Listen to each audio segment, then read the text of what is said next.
हक मुर्शिद हादी दुआ जी निगाह बाबा अचो अचो वे वे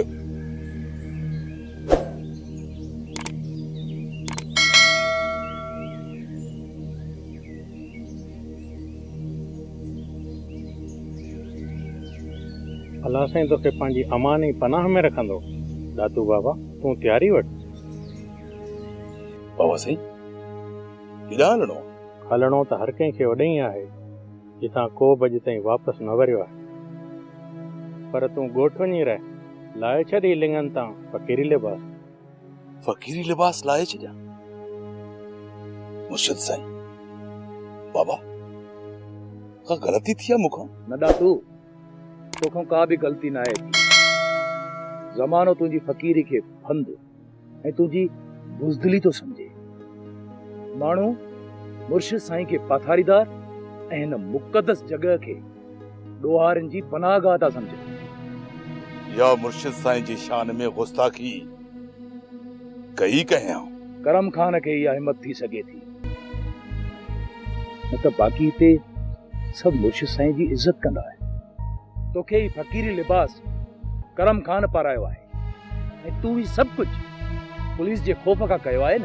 मुर्शिद साईं सभु ॻाल्हियूं पोइ मूंखे इहो ॿुधायो त बाबा ही आहे केरु जंहिंखे 3 ॾींहंनि खां तव्हां गॾु घुमाईंदा था वठो?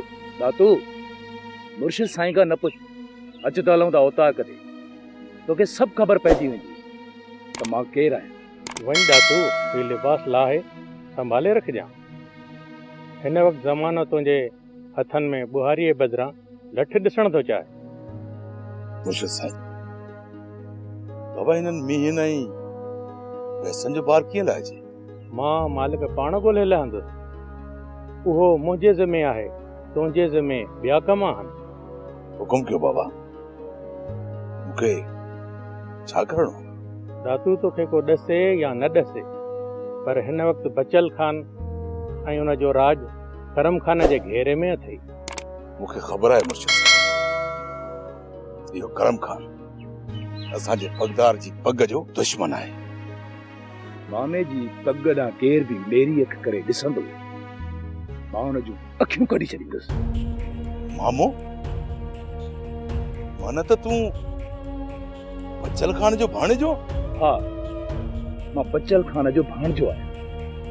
हिन ई राज सां मूंखे जीअणो ऐं मरणो आहे। बचल खान जे भाउ जा त लक्षण पूरा आहिनि,